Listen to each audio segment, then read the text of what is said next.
दशहरे के इस शुभ अवसर पर टेस्टो कंपनी लेकर आया है विजयदशमी सेल। अब होगी पढ़ाई की जीत। जी हां, इस 21, 22, 23 और 24 अक्टूबर को शानदार ऑफर्स और discount on all super coaching. तो अगर आप इन आने वाले एग्जाम्स की तैयारी कर रहे हैं तो अभी जाइए और इन शानदार ऑफर्स और डिस्काउंट्स का लाभ उठाइए। दशहरे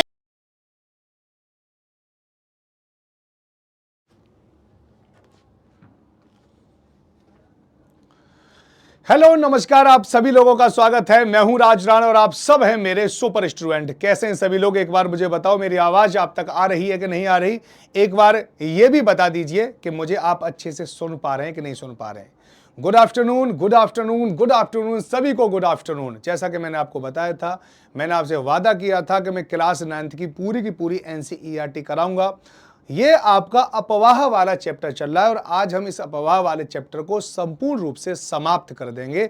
ध्यान रखना, इसमें मैं आपको अब तक हिमालय नदियों के बारे में बता चुका हूं और प्रायद्वीपीय नदियों के बारे में भी मैंने आपको बहुत कुछ इसमें से बता दिया है। तो चलिए क्लास प्रारंभ करते हैं बिना समय गवाए हुए, क्योंकि आज ये मुझे पूरा के पूरा चैप्टर समाप्त करना है। इसलिए आप इस क्लास में लगातार बने रहो। हम ज़्यादा बात नहीं करेंगे, केवल और केवल आज थोड़ा सा इस पूरे टॉपिक को आज मैं करा दूं, क्योंकि काफ़ी दिनों से ये टॉपिक पेंडिंग है और आज नदियां लगभग खत्म हो जाएंगी। तो कल की जो क्लास होगी वो एक नए टॉपिक से हम प्रारंभ कर देंगे, है ना। तो आप याद रखें कि अगर आपको कोई कोर्स परचेज करना है, क्योंकि आज विजयदशमी है और विजयदशमी की आप सभी लोगों को शुभकामनाएं। विजयदशमी मनाई जाती है बुराई पर अच्छाई की जीत, और इसमें बुराई का विनाश होता है। रावण को बुराई का प्रतीक मानकर उसको जलाया जाता है। इसका मतलब सीधा यह है कि आप अपने अंदर की बुराइयों को समाप्त करो, तो आपके अंदर वो बुराइयां जो आपको सिलेक्शन के लिए रोक रही हैं उन सब का आज दहन कर दो, क्योंकि आज विजयदशमी है ना। और उसमें ध्यान रखो, इस समय सेल भी है। अगर आपने कोई कोर्स अभी तक परचेज नहीं किया तो परचेज कर लें। केवीएस सुपर कोचिंग का कोर्स है ये, 2228 रुपए का। राज राणा कोड का इस्तेमाल करना बिल्कुल न भूलें सारे लोग, है ना। जो भी कोर्स परचेज करें वो राज राणा कोड का इस्तेमाल जरूर करें और वहां पर आपको एक्स्ट्रा डिस्काउंट मिलेगा, ठीक है नहीं। राज राणा यहां पर एक कोड जरूर लगाना है आपको। सब जगह आपको क्या करना है, राज राणा कोड का इस्तेमाल करना है, जिससे कि ये जो यूपी टीजीटी पीजीटी का कोर्स भी आपको इतने का मिल जाएगा। DSSB का भी राज राणा कोड का इस्तेमाल करोगे तो 3713 रुपये का मात्र। EMRS टीजीटी पीजीटी का 2785 का। सीटेट एग्जाम केवल 742 रुपये का। सीटेट की अगर तैयारी कर रहे हो तो राज राणा कोड का इस्तेमाल करोगे तब, ठीक है। बिहार शिक्षक भर्ती की तैयारी कर रहे हो, इसमें 6 से 8, 9 से 10 और 11 से 12 सबके लिए एक ही कोर्स है। 1670 रुपये का कोर्स है। राज राणा कोड का इस्तेमाल जरूर करना है, ठीक है नहीं। चलिए, तो ये सारे कोर्स दे रखे हैं और हम बता रहे थे आपको, अपवाह वाला ये चैप्टर पढ़ा रहे थे और इसमें हमने बहुत सारी चीज़ें आपको करा दी हैं। आज मैं थोड़ा सा पहले यहाँ पे करा दे रहा हूँ और फिर वहाँ करा दूंगा, है ना, क्योंकि यहाँ पे थोड़ा सा बताना काफ़ी ज़रूरी है। ये हम आपको पढ़ा रहे थे तो एक एक नदियों के बारे में मैं आपको पढ़ा दूं। वहाँ पर भी नदियाँ दे रखी हैं, तो एनसीईआरटी को भी कराऊंगा। पहले जो हमारी पीपीटी है ना, पीपीटी से रिलेटेड आपको सारे क्वेश्चन मैं आपको करा दे रहा हूँ, ठीक है। कॉपी पेंसिल निकाल लो और शुरुआत कर दो। सबसे पहले जो मैं आपको पढ़ाऊंगा नर्मदा नदी के बारे में, है ना। देखो, विशेषता के बारे में मैं आपको पढ़ा चुका हूँ। आज मैं क्या पढ़ाऊंगा आपको, नर्मदा नदी। यहाँ से बहुत सारे प्रश्न आते हैं। तो प्रायद्वीपीय नदियों में सबसे महत्वपूर्ण नदी है नर्मदा नदी, है ना। कौन सी नदी है? महत्वपूर्ण नर्मदा नदी। यह लगभग मध्य भारत से बहती है, बिल्कुल मध्य भारत से, ठीक है। भारत को यह कहें कि 2 हिस्सों में बांट देती है तो गलत नहीं होगा। अगर इस नदी की खासियत देखना चाहते हो, इस नदी के ऊपर आपको एक पर्वत श्रृंखला पूरी दिखाई देती है, जिसे हम सब विंध्यन रेंज के नाम से जानते हैं, और इसके नीचे एक पर्वत है, उसका नाम है सतपुड़ा पर्वत। इसका मतलब यह है कि यह विंध्य पर्वत और सतपुड़ा के मध्य से बहती है। अगर कोई नदी, ठीक है, ये है और यहां पर कोई पर्वत है। अब यहां पर याद रखो कि ब्लॉक है और ब्लॉक कभी कभी नीचे खिसक जाए। सोचिए, एक ये ईंट ले लो आप, ईंट में क्या करो, इसमें ऐसे करके 2 दरार डाल दो और ये दरार वाला हिस्सा नीचे बैठ जाए तो यहां पे गड्ढा हो जाएगा। इसी को भ्रंश घाटी कहते हैं। तो विंध्य और सतपुड़ा के मध्य में इसी प्रकार का गड्ढा है जिसे हम भ्रंश घाटी कहते हैं। तो कभी कभी क्वेश्चन आता है कौन सी नदी भारत की ऐसी है जो भ्रंश घाटी से बहती है, तो आप बता देना नर्मदा नदी है। ठीक है, कहां से निकलती है नर्मदा नदी, कभी यह प्रश्न आ जाए तो छत्तीसगढ़ से निकलती है। ये रहा छत्तीसगढ़, ठीक है, ये रहा छत्तीसगढ़। और छत्तीसगढ़ में एक श्रेणी है जिसका नाम है मैकाल श्रेणी। मैकाल श्रेणी की एक सबसे ऊंची चोटी है, उसका नाम है अमरकंटक। अमरकंटक से एक नदी निकलती है और फिर ये छत्तीसगढ़ से आगे चलती है मध्य प्रदेश, मध्य प्रदेश से आगे चलते चलते चलते चलते यहां से देखिए तो गुजरात में प्रवेश कर देती है। इसका मतलब है ये जब बहती है तो 3 राज्यों से होकर बहती है, आप इसको याद रख सकते हो। 3 राज्यों से होकर बहती है, इसको आपको याद रखना है और इसके बारे में आपको थोड़ा सा ध्यान भी रखना है ना? याद रखोगे ना? पक्का। चलो आगे चलें। एक और इस नदी की खासियत क्या है? खासियत ये है कि ये खम्बात की खाड़ी में गिरती है। जो खम्बात की खाड़ी आपको यहाँ पे दिख रही है, खम्बात की खाड़ी को ही गल्फ ऑफ कैम्बे या कैम्बे की खाड़ी कहते हैं, जो आपको अच्छे से पता होना चाहिए। दूसरी एक और बात यह है क्योंकि यह नदी यहां पर एस्चुरी का निर्माण करती है, डेल्टा का निर्माण नहीं करती है। और डेल्टा और एस्चुरी में क्या अंतर होता है मैं इसको क्लास में पहले ही बता चुका हूं, तो अब नहीं बताऊंगा।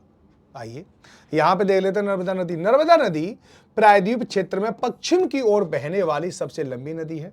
यह उत्तर में विंध्य पर्वत श्रेणी तथा दक्षिण में सतपुड़ा श्रेणी के मध्य में भ्रंश घाटी से होकर बहती है, याद रखना।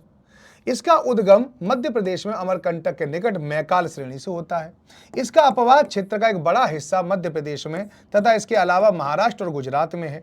जबलपुर के निकट यह नदी धुआंधार जलप्रपात का निर्माण करती है। तो कोई पूछ ले कि धुआंधार जलप्रपात कौन सी नदी पर है, तो नर्मदा नदी पर है। कहां पर है, तो मध्य प्रदेश में। मध्य प्रदेश में कहां पर है, तो जबलपुर में है, ध्यान रखना। नर्मदा नदी के मुहाने पर कई द्वीप हैं, जिसमें से आलिया बेट और सबसे बड़ा है, ठीक है। आलिया बेट, खादिया बेट, ये सब आपको द्वीप मिलेंगे। ये जो नर्मदा नदी जब समुद्र से मिलती है, खंबात की खाड़ी में मिलती है, छोटे छोटे द्वीप हैं, आलिया बेट है ना। प्रमुख सहायक नदी कौन सी है इसकी? हिरन है और संग है, वरना है, कोलार है, ठीक है। यहाँ पर इंदिरा सागर, सरदार सरोवर आदि नदी के बेसिन में स्थित प्रमुख जल विद्युत परियोजना है। इंदिरा सागर जल विद्युत परियोजना किस पर है? नर्मदा नदी पर। सरदार सरोवर बांध किस पर है? तो आपसे कोई पूछ ले तो ये भी बता, नर्मदा नदी पर है। सरदार सरोवर बांध से किस किस को फायदा होता है? तो आप सोच लो, गुजरात को, मध्य प्रदेश को, राजस्थान को, इनको फायदा होता है। महाराष्ट्र को भी होता है सरदार सरोवर बांध से, तो ध्यान रखें। यहाँ पर ये विकिपीडिया का पेज है और इसको भी आप ध्यान रख सकते हैं। ये नर्मदा नदी संगमरमर की चट्टानों भी भेड़ा घाट जबलपुर से बहती है। देखो बह रही है, यहाँ पर संगमरमर की चट्टानें जो चमकती रहती हैं, ये है। कौन सा देश है? भारत। कौन कौन से राज्य में बहती है? ठीक है, मध्य प्रदेश, महाराष्ट्र और गुजरात। यानी महाराष्ट्र क्यों लिखा हुआ? क्योंकि महाराष्ट्र से कुछ नदियां इसमें आ जाती हैं, आ मिलती हैं नर्मदा नदी में, है ना। ये है। बाईं ओर से इस नदी में कौन कौन सी मिलती है? वरनाल, बंजर, सेर, शक्कर, दूधी, तवा, गंजाल, छोटी तवा, कुंदी, देवगोई। दाईं ओर से इस नदी में हिरन, तिम्बोली, वरना, चंद्रकेश्वर, कानर, भान, ऊंटी, हथनी। अब याद रखो, एक बात याद रखना, इसको कभी भी क्वेश्चन आ जाए तो ध्यान रखना। इसमें देखो शेर, शक्कर, यहाँ पर चंद्रशेखर, यहाँ पे हथनी, ऊंटी, नाम ही दिखाई दे रहा है। पशुओं के नाम ज़्यादा है। शेर देखो दिखाई दे रहा है यहाँ पर, शेर। तवा, छोटा तवा, ऐसे करके आप याद कर सकते हो, सिंपल सी है। इस नदी पर कौन कौन से शहर है? तो अमरकंटक, हिंडौरी, मंडला, जबलपुर। तो आपको सारे याद नहीं रखना, इसमें अमरकंटक याद रखो, जबलपुर और होशंगाबाद याद रखो। इसके अलावा यहाँ पे बड़ोदरा याद रखो, बस, और कुछ नहीं आता, ठीक है। और कोई क्वेश्चन आएगा नहीं। कहाँ से निकलती है? तो देखिए यहाँ पे अनूपपुर जिला मध्य प्रदेश, भारत से निकलती है, ठीक है। नहीं, ऊंचाई ये याद करने की जरूरत नहीं। मुहाना कहाँ पर? खंबात की खाड़ी, ये मैं आपको बता चुका हूँ। स्थान का भरूच जिला गुजरात है, वहाँ पे गिरती है, ठीक है। 0 मीटर की ऊंचाई वहाँ पे ये है। लंबाई कितनी? 1312 लंबाई है, 1312 इसकी लंबाई है, जो आपको ध्यान रखना है, ठीक है। नहीं, और जल संभरण क्षेत्र किसका है? इसका 93,180। ये आपको अच्छे से याद रखना है और आपको ध्यान भी रखना है ना। तो याद रखोगे नर्मदा नदी के बारे में। और कोई ज़्यादा प्रश्न आपसे नर्मदा नदी से नहीं पूछा जाता। हाँ, तो आपको यहाँ से भी कुछ पता होना चाहिए ना नर्मदा नदी के बारे में। तो नर्मदा नदी के बारे में ये क्या कहता है, ये भी आप याद रखो। देखो ये रही नर्मदा नदी। NCERT आपकी क्या कहती है, ये भी आपको थोड़ा सा याद करने वाली वो है, वरना बुरा मान जाओगे। नर्मदा नदी अमरकंटक पठार के पश्चिमी पार्श्व से लगभग 1057 मीटर की ऊंचाई से निकलती है। दक्षिण में सतपुड़ा और उत्तर में विंध्याचल पर्वत श्रेणियों के मध्य भ्रंश घाटी से बहती है। ध्यान रखना, संगमरमर की चट्टानों में खूबसूरत महाखंड और जबलपुर के निकट धुआंधार जलप्रपात बनाती है। लगभग 1312 किलोमीटर दूर तक बहने के बाद ये भड़ोच के दक्षिण में अरब सागर में मिलती है, जहाँ 27 किलोमीटर लंबा ज्वार नदमुख बनाती है। ज्वार नदमुख का मतलब क्या होता है? एस्चुरी। सरदार सरोवर बांध इसी नदी पर बनाया गया है, जो आपको ध्यान रखना है। नर्मदा नदी के संरक्षण के लिए प्रारंभ की गई योजना का नाम क्या है? नावेब देवी नर्मदे। एक यात्रा के विषय में जानकारी एकत्रित करो और आपस में ये बताओ। वैसे ये एक ऐसा प्रोग्राम है, नावेब देवी नर्मदे, नर्मदा नदी के संरक्षण के लिए। तो ऐसे प्रश्न भी आपसे जनरली पूछे जा सकते हैं, और यहाँ पर मैंने आपको बहुत सारे प्रश्नों को आपको सॉल्व करवाने की कोशिश करी है कि इसके माध्यम से आप बहुत सारी चीज़ें याद कर लें और ध्यान रहे। ठीक है नहीं? चलिए, ये हो गया। अब अगली एक नदी की बात करते हैं, उसका नाम है तापी नदी, है ना? तापी नदी, क्योंकि तापी भी वहां पे दे रखी है, तो यहां पर भी मैं आपको तापी नदी से संबंधित कुछ चीज़ों को बता दे रहा हूं, ताकि आपके पेपर के पॉइंट ऑफ व्यू से जो बढ़िया रहे। यहां पे आ जाते हैं तापी पर। तो तापी में देखो, तापी निकलती कहां से है? तापी निकलती है भाई साहब यहां से। ये दिखाई दे रहा, तापी कहां से निकलती है? मुल्ताई पहाड़ियों से। अब इसका तापी को याद करने के लिए देखो, यहाँ पे मैं बहुत सिंपल एक विकिपीडिया का पूरा पेज लगा देता हूँ जाके, ताकि आप बहुत अच्छी तैयारी कर पाओ। सूरत में देखो, देश क्या है इसका? भारत। मध्य प्रदेश, महाराष्ट्र, गुजरात, 3 राज्यों में बहती है। शहर कौन से? सूरत, बुरहानपुर, भुसावल, बैतूल और नंदपुर।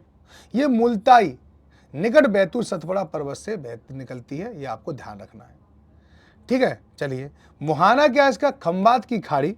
स्थान कौन सा? दुमास, सूरत, गुजरात। ठीक है, याद रखें। लंबाई कितनी है? 724 किलोमीटर। ठीक है, बस और कुछ याद नहीं करना उसका, और ज़्यादा याद रखने की जरूरत आपको है भी नहीं। पश्चिम की ओर बहने वाली एक अन्य महत्वपूर्ण नदी मध्य प्रदेश के बैतूल जिले से सतपुड़ा पर्वतमाला के निकट से निकलती है। ठीक है, सतपुड़ा। तो अब आप यहाँ पे देख सकते हो, ये रहा। मुल्ताई कहाँ पर है? मध्य प्रदेश में है। यहाँ से भाई साहब निकलती है। ठीक है, अब यहां से निकलकर ऐसे चलते चलते चलते चलते चलते चलते ऐसे करके जाती है। ठीक है, और एक खंबात की खाड़ी में जाके ये अपने आप को समा जाती है, ये खत्म हो जाती है, टाटा बाय बाय कर देती, टाटा बाय बाय। इस तरह से आपको ये याद रखना है अच्छे से। ठीक है, तापी जा रही है ना, अच्छे से जा रही है तापी, इसको और कुछ ज़्यादा बताने की जरूरत नहीं है ना, चली गई तापी। तो यही नदी है। अब ये नदी क्या करती है कि इसके उत्तर में जो है वो क्या है? वो सतपुड़ा श्रेणी है। कौन सी है? सतपुड़ा। सतपुड़ा के ऊपर क्या है? नर्मदा। नर्मदा के ऊपर क्या है? विंध्य। तो याद रखो, सतपुड़ा के दक्षिण में है ये। कभी कभी पूछ लेता है कि बताओ तापी और नर्मदा के बीच में कौन सी पहाड़ी है? तो इसके ऊपर क्या है? इसके ऊपर अगर हम बात करें तो यहां पर है सतपुड़ा, ऊपर क्या है? नर्मदा। तो नर्मदा और इसके बीच में सतपुड़ा की पहाड़ी है, ये आपको ध्यान रखना है ना। इसकी कोई सहायक नदी है जो आपको दिखाई दे रहा होगा, पूर्णा, गिरना, बोरी, पंजरा, गोमयी, ठीक है, और ये अरुणवती, अन्नेर, इस तरह की इसकी सहायक नदियां हैं जो आप यहाँ पर ध्यान रख सकते हो। ठीक है नहीं? यह नर्मदा के समानांतर एक भ्रंश घाटी में बहती है, लेकिन इसकी लंबाई बहुत कम है। इसका बेसिन मध्य प्रदेश, गुजरात और महाराष्ट्र के कुल हिस्सों को कवर करता है। अगर आप देखा जाए तो यह सतपुड़ा और अजंता के बीच में भ्रंश घाटी में बहती है। सतपुड़ा और महाराष्ट्र में क्या है? अजंता, बिल्कुल इसके मध्य में बहती है। ये है। आइए आगे चलते हैं। पहले जहाँ पे करवा दूँ, फिर वहाँ पे करवा दूंगा। पहले यहाँ पे हम करवा दें। इसके बाद एक नदी है जिसका नाम है महानदी। क्या नाम है इसका? महानदी। पहले महानदी पढ़ लेते हैं, क्योंकि महानदी मैं वहाँ पे भी पढ़ाऊंगा, यहाँ पे भी पढ़ा दे रहा हूँ। महानदी देखिए, उड़ीसा में महानदी दिखाई दे रही है। देश कौन सा है? भारत। शहर कौन कौन से बसे हुए हैं इसमें? ठीक है, यहाँ पे चंपारण याद रखना, कटक याद रखना। चंपारण और कटक, यही दोनों ज़्यादातर पूछे जाते हैं। चंपारण मशहूर है, 1917 में यहाँ पर गांधी जी ने आंदोलन किया था इसलिए। और कटक भी काफ़ी महत्वपूर्ण है, और लंबाई 885 है। उद्गम कहाँ है? सेहवा, रायपुर, छत्तीसगढ़ से है इसका उद्गम। ठीक है, सेहवा, रायपुर। मुख कहाँ है? बंगाल की खाड़ी में। कुछ नदियाँ कौन सी मिलती हैं लेफ्ट से? तो शिवनाथ, पैरी, सोडर, हसदेव और अरपा। और दक्षिणांगी कौन सी है? रानी राइट से कौन सी मिलती है? तो जोंक। ठीक है, जोंक और खारून, ये है। महानदी मध्य भारत के मध्य छत्तीसगढ़ राज्य की पहाड़ियों से सेहवा के पास उद्गम है। इसका ऊपरी प्रवाह उत्तर की ओर महत्वपूर्ण धारा के रूप में होता है और छत्तीसगढ़ मैदान के पूर्वी हिस्से को प्रभावित करता है।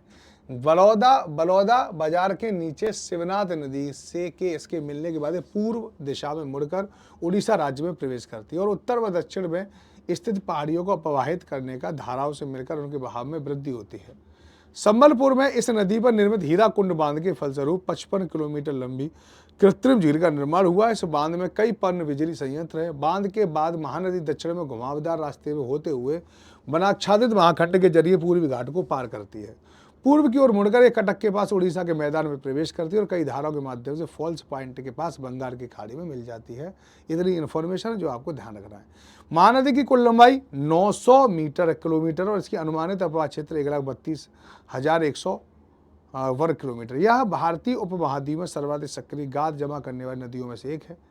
यह नदी सिंचाई की कई नहरों को विशेषकर कटक के पास जल प्रदान करती है और इसके एक मुहाने पर स्थित पूरी एक विख्यात तीर्थ स्थल है। ये आपको अच्छे से ध्यान रखना है। अगर आपको देखना तो यहाँ पे देख सकते हैं, ये रहा आपका देखें तो छत्तीसगढ़ यहाँ से निकल रही है, ठीक है, ये ऐसे जा रही है, फिर उड़ीसा में जा रही है और फिर यहाँ पे ये डेल्टा बना रही है। ये दो ही राज्यों में बहती है अगर देखा जाए तो, छत्तीसगढ़ में और उड़ीसा में। और उड़ीसा में बहने की वजह से इसको उड़ीसा का वरदान भी कहते हैं। ये भी आपको अच्छे से और ध्यान से याद रहना चाहिए और आप याद भी रखोगे, है ना। चलिए आगे चलें, इंग्लिश में लिखा हुआ है। आगे जो नदी है उसका नाम क्या है वो आप देख सकते हो कि ये स्वर्ण रेखा नदी है, जो कल मैं आपको पढ़ाया था। ये रहा स्वर्ण रेखा नदी, ठीक है। कहाँ कौन कौन से राज्य में बहती है? झारखंड, उड़ीसा और वेस्ट बंगाल में। उप नदियाँ कौन सी है? दुलंग नदी है, कांची नदी है, खकरी नदी है, करकरी नदी है, सारू नदी है, गरू नदी है। और कौन कौन से इस के किनारे पर क्या है नगर हैं? तो यहाँ पे जमशेदपुर काफ़ी महत्वपूर्ण है, ये याद रखना। और स्रोत क्या? रानी चुआ, रांची के समीप छोटा नागपुर पठार। छोटा नागपुर पठार से ये निकलती है स्वर्ण रेखा, रानी चुआ से। ऊंचाई 610 मीटर है, याद नहीं करना है। स्थान कौन सा? स्वर्ण रेखा मंदिर, चौमुखा गांव, उड़ीसा में बंगाल की खाड़ी में मिले। इसकी लंबाई क्या है? 395 किलोमीटर। जल संवरण कितना है? 18,951। बस इतना याद रखो, बहुत है और क्या करना है। स्वर्ण रेखा होगी। अब आ जाते हैं अपनी सोन नदी पर। मैंने कहा ना कि आज थोड़ी सी नदियां ज्यादा हैं तो इसलिए मैं नदियों को पढ़ाऊंगा। इसलिए तो कोई भी पता तेरे को टेंशन मत लो, किसी भी प्रकार का कोई टेंशन मत लो, आराम से मैं पूरा करवा दूं, उसके बाद मैं आपसे बात करूंगा, है ना। पूरा करा दूं, फिर उसके बाद पूरी बात करूंगा, खुल के बात करूंगा बैठ के, ठीक है नहीं। पहले देख लो इसको। तो ये सोन नदी है। सोन नदी जो है वो कहाँ से निकलती है? अमरकंटक से निकलती है, प्रायद्वीपीय भारत से निकलती है, गंगा में मिल जाती है। सोन नदी की बालू में सोने के कण मिलते हैं, इसलिए इसको सोन नदी कहते हैं, ठीक है नहीं। यहाँ पे देख लो, ये देश भारत, ये कहाँ का है? मध्य प्रदेश, उत्तर प्रदेश, झारखंड, बिहार। अमरकंटक से निकलती है 1448 मीटर की ऊंचाई से। और मुहाना यहाँ पर है, बिहार के पटना जिले में गंगा नदी के पास ही, गंगा नदी से मिल जाती है। लंबाई 780 किलोमीटर है, बस याद रखना। सोन एकमात्र प्रायद्वीपीय नदियों से निकलकर सीधी गंगा में मिलने वाली नदी है, जो आपको अच्छे से पता होना चाहिए, है ना। एक और नदी इसके अलावा टॉन्स नदी या तमसा नदी। तमसा नदी भी इंडिया से निकलती है, मध्य प्रदेश, उत्तर प्रदेश में बहती है, ठीक है। माउथ क्या है इसका? गंगा, ठीक है नहीं। लोकेशन प्रयागराज, उत्तर प्रदेश। लेंथ कितनी है? 264 किलोमीटर। बेसन साइज 16,860 किलोमीटर स्क्वायर, याद रखना। अब भाई साहब कौन सी आएगी? अब तुम्हारी आ जाएगी यहां पर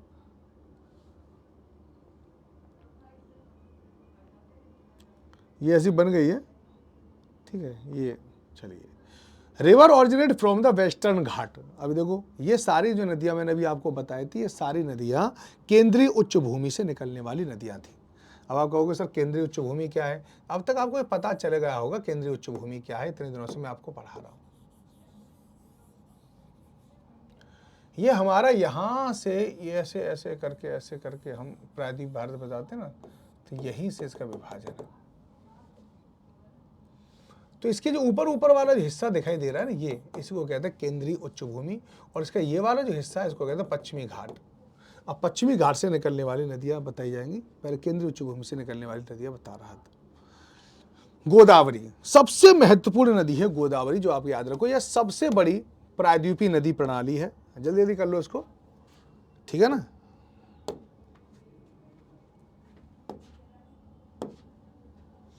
सबसे बड़ी प्रादुपी नदी पड़ा, इसके कारण दक्षिण गंगा भी कहा जाता है, याद रखना। इसको दक्षिण गंगा कहते हैं, सदर्न गंगा, ठीक है।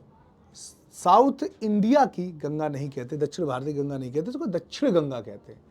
भारत के नासिक, महाराष्ट्र के नासिक जिले में ओरिजिनेट होती है और वहाँ पर एक पहाड़ी है त्रियंबकम, यह महाराष्ट्र के त्रियंबकम से निकलती है, नासिक जिले में, ठीक, ओरिजिनेट, और बंगाल की खाड़ी में अपने पानी का निर्वहन करती है।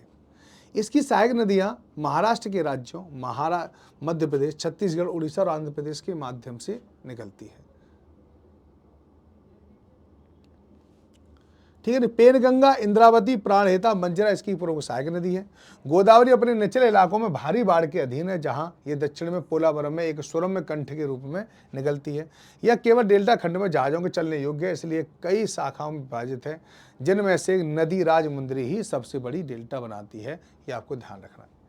ये जो गोदावरी नदी है ना, ये हमारे भारत की दूसरी सबसे लंबी नदी है, प्रायद्वीपीय भारत की सबसे बड़ी नदी है। इसको बूढ़ी गंगा, पुरानी गंगा के नाम से जाना जाता है और इतना इसका नाम है कि आप पूछो मत, ठीक है। तो ये गोदावरी काफ़ी ज़्यादा अपने आप में महत्वपूर्ण नदी है और इसकी सहायक नदियाँ भी आप आराम से याद कर सकते हो। यहाँ पे देखिए गोदावरी के बारे में क्या लिखा हुआ है। इंडिया स्टेट महाराष्ट्र, उड़ीसा, छत्तीसगढ़, तेलंगाना, आंध्र प्रदेश, इतने राज्यों में बहती है, इसका बेसन है, ठीक है नहीं। लोकेशन ब्रह्मगिरी माउंटेन, त्रियंबकेश्वर, ठीक है, नासिक से महाराष्ट्र से निकलती है। और माउथ क्या, बंगाली खाड़ी, ये तो आपको पता ही होगा, सीधी बात, बंगाली खाड़ी में कर रही है। तो यहाँ पर कोऑर्डिनेट एलिवेशन, यहाँ पर लेंथ देखो 1465 की लंबाई, यहाँ पे 1465, और जो गंगा है हमारी 2525 है, इसकी 1465 है। तो आप यहाँ पे ही देख सकते हो। लेफ्ट और राइट ट्रिब्यूटरी यहाँ पे दे रखी है, देखो, बाण गंगा, कदभा, शिवाना, पूर्णमा, कदम, प्राणहिता, इंद्रावती, थाली, पेरू, सबरी, ठीक है, नसरदी, प्रवरा और सिंधाना, मंजला, मनेर और किन्नर स्वामी।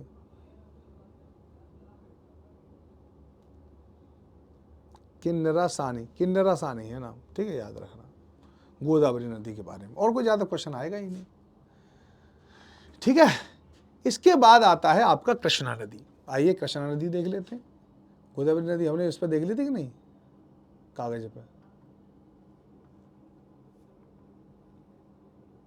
ये रहा गोदावरी, ये है यहाँ पे त्रियंबकम, और त्रियंबकम से नदी देखो ये जा रही है पूरी महाराष्ट्र में। महाराष्ट्र फिर कहाँ जा रही है, तेलंगाना और इसकी सीमा बना देती है, और फिर उसके बाद ये आंध्र प्रदेश चली जाती है।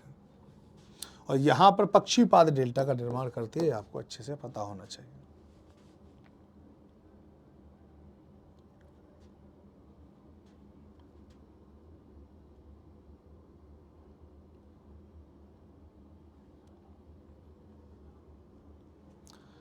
याद रहेगा ना ये, बताओ जल्दी। गोदावरी में बहुत सारे डैम भी हैं, जैसे एनीकट डैम है, प्रवरा डैम है, ऐसे भी बहुत सारे डैम हैं। ये आपको अच्छे से पता रहना चाहिए और ध्यान भी रहना चाहिए, है ना। अरे कर लोगे इसको याद तो। इसके लिए एक ट्रिक भी है, वाह वाह हमारी पीएम इंदिरा गांधी, वाह वाह हमारी पीएम, इसकी सहायक नदियों के लिए इंदिरा गांधी, वाह। तो यहां पर बेनगंगा, वर्धा, ठीक है, हमारी पीएम, तो पी से पेनगंगा, एम से मंजरा और इंदिरा से इंद्रावती, इतनी सारी इसकी सहायक नदियां हैं जो याद रखना। इसको बूढ़ी गंगा, पुरानी गंगा, दक्षिण गंगा, इस तरह से इसके नाम जरूर याद रखना, ठीक है। बस और कोई क्वेश्चन नहीं आएगा। अब आ जाते कृष्णा नदी के ऊपर। कृष्णा नदी का नाम भी मैंने आपको कल बताया था। कृष्णा नदी जो है दूसरी सबसे लंबी नदी है और ये महाबलेश्वर महाराष्ट्र से निकलती है। 1400 किलोमीटर लंबी है। अपवाह क्षेत्र 25 यानी 2,58,948 रुपये वो वर्ग किलोमीटर है। संबंधित राज्यों में महाराष्ट्र, कर्नाटक, आंध्र प्रदेश है। प्रतिवर्ष उपलब्ध जल राशि कितनी है, 62,800 मिलियन घन मीटर। अब आप याद रखो, यहाँ देख लो, महाराष्ट्र, कर्नाटक, तेलंगाना, आंध्र प्रदेश, ठीक है। Region south India. Source Mahabaleshwar, Jor village, Satara, district Maharashtra, mouth bay of Bengal,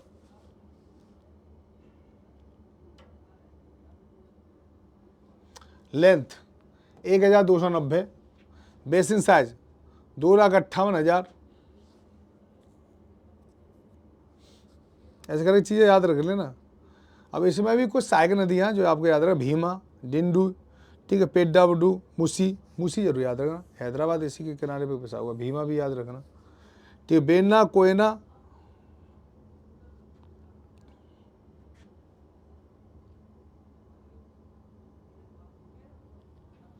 चलो इनमें से और याद कर लेना, क्या तरह याद करोगे, ये वाली बात है भाई। खत्म होने वाला है, थोड़ा सा रह गया है, मैं तभी तो कह रहा हूँ इसमें थोड़ा टाइम लगेगा, इसलिए तो मैं आपसे बात नहीं कर रहा हूँ आज।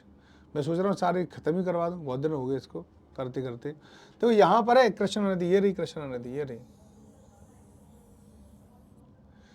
यहाँ पर क्या है, ये महाराष्ट्र, ये आपका तो है क्या मिलेगा, हाँ। फिर उसके बाद कर्नाटक, कर्नाटक के बाद आपका यहाँ पर क्या है, तेलंगाना, वो तेलंगाना।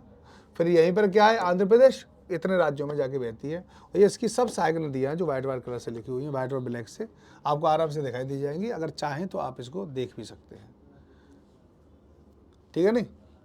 अब आ जाती कावेरी, मोस्ट इंपोर्टेंट नदी Kaveri, Ganga of south India, दक्षिण भारत की Ganga. This is not called south Ganga, यह दक्षिण भारत की गंगा है, ठीक है नहीं। इसका उद्गम स्थल कर्नाटक के कोडमू जनपद की ब्रह्मगिरी पहाड़ियां हैं। यह 2 राज्य और 1 केंद्र शासित प्रदेश से होकर गुजरती है, तमिलनाडु, कर्नाटक, पुदुचेरी। इसका मोहाना बंगाल की खाड़ी में है। कुल लंबाई 805 किलोमीटर है। अपवाह क्षेत्र 87,900 किलोमीटर है। यह नदी दक्षिण भारत की गंगा के नाम से भी जाना जाती है।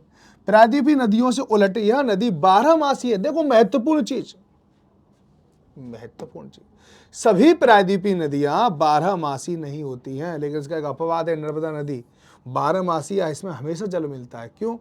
क्योंकि ये जो भूभाग है जहां पर ये नदी बहती है, वहां पर दोनों प्रकार से जल प्राप्त होता है। जब मानसून होता है तब भी, जब मानसून लौटता है तब भी, दोनों तरफ से होता है, तो इसलिए वो मस्त है, ठीक है नहीं। यानी जब हमारे यहाँ पर आपको पता है कि ऐसे करके मानसून जाता है, ऐसे तो जाता है, तभी यहाँ पे बारिश होती है कर्नाटक वगैरह में, और जब लौटता है तमिलनाडु में बारिश होती है। यही तो है, बीच में है, समझ आएगा नहीं, यही है। ऐसे ही याद रखा करो चीजों को बस। कावेरी नदी को लेकर बहुत सारे राज्यों में विवाद चल रहा है। सबसे बड़ी बात तो यह है,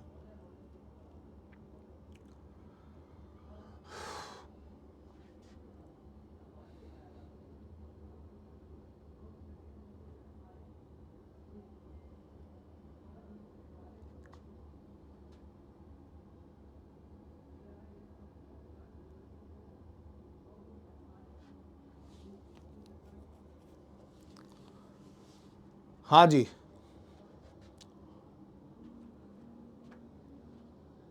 कर लिए यहां पे सब। अब आ जाते हैं कावेरी नदी पर, ठीक है। कावेरी नदी पर क्या होता है, विवाद है। विवाद क्यों है? क्योंकि कावेरी नदी क्या होती है, ये कर्नाटक की ब्रह्मगिरी पहाड़ियों से निकलती है। इसका बाद क्षेत्र में केरल भी है और तमिलनाडु भी है, और इसके अलावा पुदुचेरी में भी बहती है। पुदुचेरी, इन सभी के बीच में जल विवाद है। हमारे भारत में सबसे बड़ा जल विवाद यही है, कावेरी जल विवाद, ठीक है, जो अभी तक सही नहीं हुआ है। सो उद्गम स्थल कहाँ पर है? कर्नाटक के कोडुमू जनपद की ब्रह्मगिरी पहाड़ियों में। यह 2 राज्य और 1 केंद्र शासित प्रदेश से होकर गुजरती है, तमिलनाडु, कर्नाटक, पुदुचेरी। इसका मुहाना बंगाली खाड़ी है। कुल लंबाई 805 किलोमीटर, अपवाह क्षेत्र 87,900 वर्ग किलोमीटर है।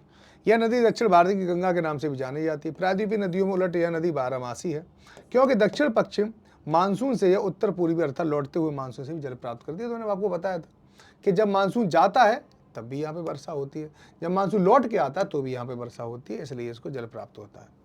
इस नदी के जल के उपयोग को लेकर कर्नाटक और तमिलनाडु व्यापक विवाद है, ये आपको ध्यान रखना है। बाकी सब यहाँ पे हमने लिख दी है कि इसकी सहायक नदी कौन सी, हेरांगी, हेमावती, शिमशा, अकरावती, रायट में है ये।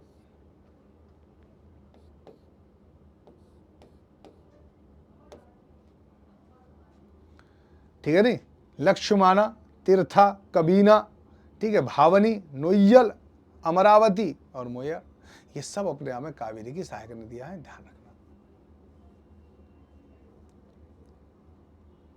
ये कावेरी बेसिन है। अगर आप कावेरी बेसिन को देखना चाहते हैं तो पूरा का पूरा कावेरी बेसिन, जहां जहां से कावेरी में पानी आता है वो सारी जगह है। ठीक है, ये हो गया कुछ नदियां। अब मैं आपको थोड़ा सा वहां पे ले चलता हूँ एनसीईआरटी में। एनसीईआरटी में क्या क्या रह गया है वो भी सारी चीज़ें मैं आपको यहाँ पे बता दे रहा हूँ जल्दी जल्दी में, ताकि आपका कुछ चीज़ बचे नहीं, छूट नहीं जाए। तो प्रायद्वीपीय नदियों में देखो, महानदी में आपको पढ़ा दिया था। गोदावरी, गोदावरी में मैंने अभी आपको पढ़ा ही रहा था, तो गोदावरी लगभग करवा दी है, तो यहाँ फिर भी मैं करा दे रहा हूँ। गोदावरी सबसे बड़ी प्रायद्वीपीय नदी तंत्र है। इसे दक्षिण गंगा के नाम से जाना जाता है। यह महाराष्ट्र में नासिक जिले से निकलती है और बंगाल की खाड़ी में जल विसर्जित करती है। इसकी सहायक नदियां महाराष्ट्र, मध्य प्रदेश, छत्तीसगढ़, उड़ीसा और आंध्र प्रदेश राज्यों में गुजरती हैं। ये 1465 किलोमीटर लंबी नदी है, जिसका जलग्रहण क्षेत्र 3.13 लाख वर्ग किलोमीटर है। इसका जलग्रहण क्षेत्र का 49% भाग महाराष्ट्र में, 20% भाग मध्य प्रदेश में, छत्तीसगढ़ में, शेष भाग आंध्र प्रदेश में पड़ता है। इसकी मुख्य सहायक नदियों में कौन है? पेनगंगा, देखो यहाँ पेनगंगा, इंद्रावती, प्राणहिता, मंजरा है। पोलावरम के दक्षिण में, जहां इसकी मार्ग के निचले भागों में भारी बाढ़ें आती हैं, गोदावरी सुदृश्य जलप्रपात की रचना करती है। इसके डेल्टाई भागों में नौ संचालन संभव है। राजमुद्री के बाद यह नदी कई धारा विभक्त होकर एक बृहद डेल्टा का निर्माण करती है। तो ये है सब। अब कृष्णा नदी के बारे में देखो। कृष्णा नदी जो कहाँ से, कर्नाटक के पुष्पगिरी से निकल रही थी, पूर्व दिशा में बहने वाली दूसरी प्रायद्वीपीय नदी है। सबसे बड़ी दूसरी प्रायद्वीपीय नदी, सबसे बड़ी गोदावरी दूसरे नंबर पर है। सह्याद्री यानी पश्चिमी घाट में महाबलेश्वर से निकट निकलती है। इसकी कुल लंबाई 1401 किलोमीटर है। कोयना, तुंगभद्रा, भीमा इसकी प्रमुख सहायक नदियां हैं।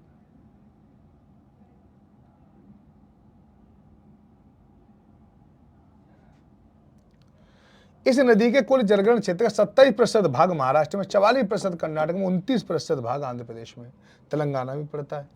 इसके बाद देखो कावेरी नदी। कावेरी नदी के बारे में भी यहाँ पे दे रखा है। मैंने वहाँ पे बहुत सारी चीज़ बता रखी है, लेकिन फिर भी यहाँ पे कुछ छूट न जाए इसलिए मैं आपको यहाँ पे भी बता रहा हूँ। कावेरी नदी कर्नाटक के कोडगु जिले में ब्रह्मगिरी पहाड़ियों से निकलती है। इसकी लंबाई 800 किलोमीटर है या 81,155 वर्ग किलोमीटर क्षेत्र को प्रभावित करती है। प्रायद्वीप की अन्य नदियों की अपेक्षा कम उतार चढ़ाव के साथ ये नदी लगभग सारा साल बहती है, क्योंकि इसके ऊपर जलग्रहण क्षेत्र में दक्षिण पश्चिम मानसून से और निम्न क्षेत्र में उत्तर पूर्वी मानसून से, देखो लिखा है कि नहीं, यहाँ पे कह रहा है कि प्रायद्वीपीय भारत की अन्य नदियों की अपेक्षा कम उतार चढ़ाव के साथ ये नदी लगभग सारे साल बहती है, यानी सदा नीरा है, क्योंकि इसके ऊपरी जलग्रहण क्षेत्र में दक्षिण पश्चिम मानसून से, जब हमारे यहाँ मानसून आता है मानसून के आगमन से, और जब मानसून लौटता है, ठीक है, लौटते हुए मानसून से तमिलनाडु वर्षा होती है। दोनों ही टाइम पर इसमें पानी होता है। इस नदी द्रोणी का 3% भाग केरल में, 41% भाग कर्नाटक में और 56% भाग तमिलनाडु में पड़ता है। और इसकी महत्वपूर्ण सहायक नदियाँ कबिनी, भवानी और अमरावती हैं। चलिए, इसके अलावा ये नर्मदा को मैं अभी आपको पढ़ा चुका हूँ, तो नर्मदा को तो अभी मैं नहीं पढ़ाऊंगा। नर्मदा के बाद देखो तापी नदी, देखो तापी भी यहाँ पे दे रखी है। तापी पश्चिमी दिशा में बहने वाली एक अन्य महत्वपूर्ण नदी है। यह मध्य प्रदेश में बैतूल जिले में मुल्ताई से निकलती है। यह 724 किलोमीटर लंबी नदी है और लगभग 65,145 वर्ग किलोमीटर क्षेत्र को प्रभावित करती है। इसकी अपवाद क्षेत्र का 79% भाग महाराष्ट्र में, 15% भाग मध्य प्रदेश में और शेष 6% भाग गुजरात में पड़ता है। याद रखना तापी नदी के बारे में। अरावली के पश्चिम में लूनी नदी, अब लूनी नदी देखो कितना बढ़िया है। अरावली की नाग पहाड़ियों से लूनी नदी निकलती है। राजस्थान की सबसे बड़ी नदी तंत्र यह पुष्कर के समीप दो धाराओं सरस्वती और सागरमती के रूप में उत्पन्न होती है। तो कहाँ से निकलती? पुष्कर के निकट, पुष्कर से, जहाँ ब्रह्मा जी का मंदिर है, वो है ये पुष्कर, जहाँ ब्रह्मा जी का मंदिर है, याद है ना, ये वाला। दो धाराओं के रूप में निकलती है। सरस्वती को कहते हैं सागर, इसको दूसरे को क्या कहते हैं? सागरमती के रूप में उत्पन्न होती है, जो गोविंदगढ़ के निकट आपस में मिल जाती है। यहाँ से यह नदी अरावली पहाड़ियों से निकलकर लूनी कहलाती है। तलवाड़ा तक ये पश्चिम दिशा में बहती है, तत्पश्चात दक्षिण पश्चिम दिशा में बहती हुई कच्छ के रण में जाकर मिल जाती है। संपूर्ण नदी तंत्र अल्पकालिक है। ठीक है, यानी ये मुहाना, इसका मुहाना कोई वो नहीं है, ऐसी ये पता है, इसका वैसा मुहाना नहीं है। आप ये सोच रहे हो कि ये नदी में मिलती है या ये कोई समुद्र में मिल जाती है। भूआबद्ध नदी है, भूमि इसका मुहाना है, भूमि में ही विलुप्त हो जाती है लूनी नदी। नदी जल की उपयोग की सीमा, यहाँ पर याद रखो, भारत की नदियाँ प्रतिवर्ष जल की विशाल मात्रा का वहन करती है, लेकिन समय व स्थान की दृष्टि से इसका वितरण समान नहीं है। 12 मासी नदियाँ वर्ष भर जल का वहन करती है, परंतु अनित्य वाहिनी नदियों में शुष्क ऋतु में बहुत कम जल होता है। वर्षा ऋतु में अधिकांश जल बाढ़ में व्यर्थ हो जाता है और बाढ़ में बह जाता है। इसी प्रकार जब देश के एक भाग में बाढ़ होती है तो दूसरा सूखाग्रस्त। ऐसा क्यों होता है? क्या जल उपलब्धता की समस्या है? इसके प्रबंधन की समस्या है, सीधी बात है। अगर नदी जोड़ो परियोजना में काम करते तो अब तक ये सही भी हो जाता। क्या जल की उपलब्धता की समस्या है? इसकी प्रबंधन की। क्या आप देश में एक साथ आने वाली बाढ़ और सूखे की समस्या को, ठीक है नहीं, तो देश के एक भाग में बाढ़ होती है तो दूसरा सूखा, ऐसा क्यों होता है? यहाँ पे मैंने आपको बताया था ना, वर्षा ऋतु में अधिकांश जल बाढ़ में। हाँ बिल्कुल सही बात है। देखो अब क्या है कि नदी के जल की कितनी उपयोगिता है उसके ऊपर भी डिपेंड करता है कि आप नदी के जल का कितना उपयोग कर रहे हो। नदी निकली, उसका पानी आया और पानी धीरे धीरे समुद्र में चला गया, खराब।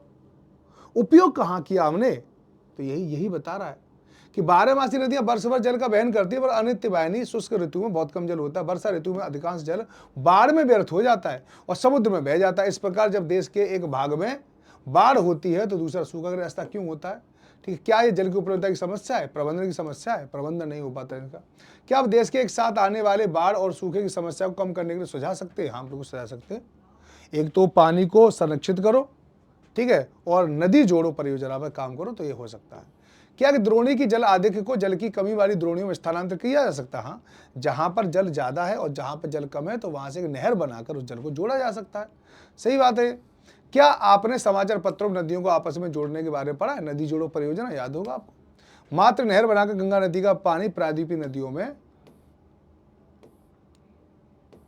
स्थानांतरित किया जा सकता है। देखो ये इतना तो नाम सुने होंगे, ये पेरियार दिग परिवर्तन, इंदिरा गांधी नहर परियोजना, कुरनूल कुड़प्पा, ब्यास सतलज लिंक नहर, गंगा कावेरी लिंक नहर।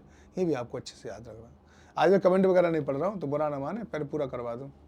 मुख्य समस्या क्या? इसी पुस्तक के दूसरे अध्याय को देखें, धरातल के ऊबड़ खाबड़ होने से उत्पन्न कठिनाई को जाने, मैदानी क्षेत्रों पठारी क्षेत्रों में जल कैसे उठाया जा सकता है। क्या उत्तर भारत की नदियों में पर्याप्त जलाधिक्य है जिसके स्थायी पर स्थानांतरित किया जा सकता है? या पूरे मुद्दे पर वाद विवाद का आयोजन करें, एक लेख तैयार होगा। ठीक है, ये आपको बहुत सारे लोग तो इसके समर्थन में कि नहीं है होना चाहिए, कुछ लोग कहते नहीं नुकसान भी होगा। नदी जोड़ने से इकोसिस्टम खराब हो जाएगा। जहाँ पर बिल्कुल भी पानी नहीं था वहाँ पानी पहुँच जाएगा तो वहाँ पर बिना पानी के जो जीव रहते बायोडाइवर्सिटी वो खत्म हो जाएंगे। पर्याप्त मात्रा में जल उपलब्ध न होना, नदी जल प्रदूषण, नदी जल में गाद, ऋतुवन जल का असमान प्रभाव, राज्यों के बीच जल विवाद, मुख्य मध्य धारा की और बस्तियों के विस्तार के कारण। नदी जल उपयोग से संबंधित निम्नलिखित समस्या को आप किस प्रकार क्रम देंगे? तो आप इसको क्रम में देने कैसे कैसे जल आपूर्ति नहीं होगी, नदी में जल प्रदूषण हो रहा है, ये है। नदियां प्रदूषित क्यों होती हैं, ये आपको अच्छे से याद रखना है। क्या आपने शहरों के गंदे पानी को नदियों में गिरते देखा है? देखा है बिल्कुल। औद्योगिक कूड़ा करकट, तुम यहाँ जाओ कभी यमुना में, जब यहाँ पे पता गर्मियाँ होती है तो इसमें पूरी यमुना में झाग हो जाते हैं, बड़े बड़े झाग, जहरीले झाग होते हैं। वो सोचो तुम्हारे घर से जो सीवेज होता है वो भी कहाँ जाता है? इन्हीं में जाता है। मृत शरीर पदार्थ जो है, मृत जानवर भी इसी में पड़े रहते हैं। कुछ त्योहारों में फूलों और मूर्तियों को नदियों में डुबा दिया जाता है। बड़े पैमाने पर स्नान व कपड़े धोना भी नदी जल को प्रदूषित करता है। नदियों को प्रदूषण मुक्त कैसे किया जा सकता है? क्या आपने गंगा एक्शन प्लान और दिल्ली में यमुना सफाई अभियान के बारे में सुना है? नदियों को प्रदूषण मुक्त बनाने के लिए योजनाओं पर सामग्री एकत्रित करें, सामग्री को बताएं। ये रहा अभ्यास। अब अभ्यास कर लें यहाँ से। निम्नलिखित में कौन सी नदी बंगाल का सूख कहलाती है? बंगाल का सूख दामोदर नदी को कहते हैं। यार ठीक है। निम्न में से किस नदी की द्रोणी भारत में सबसे अधिक है? ठीक है, तो भारत में सबसे अधिक गंगा की है। निम्न में से कौन सी नदी पंचनद में शामिल नहीं है? तो पंचनद में कौन सी शामिल नहीं है? आप खुद बताओ, पंचनद में कौन सी शामिल नहीं है? रावी, चेनाब, झेलम, सिंधु नहीं है पंचनद में।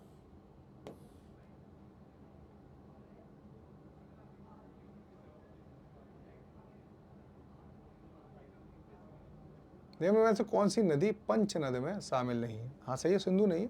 पंचनद में बाकी सारी नदियां मिल जाती है ना, पंचनद पाकिस्तान में। ठीक है, झेलम, चेनाब, रावी, ब्यास, सतलज ये सब मिल जाती है। ठीक है, और फिर वो सारा पानी इकट्ठा होकर सिंधु नदी में चला जाता है। ये है। निम्न में से कौन सी नदी भ्रंश घाटी में बहती है? तो भ्रंश घाटी में कौन सी बहती है? आप बताओ। नर्मदा नदी बहती है, सीधी बात है, नर्मदा नदी। निम्न में से कौन अलकनंदा भागीरथी का संगम स्थल है? तो वो देवप्रयाग है।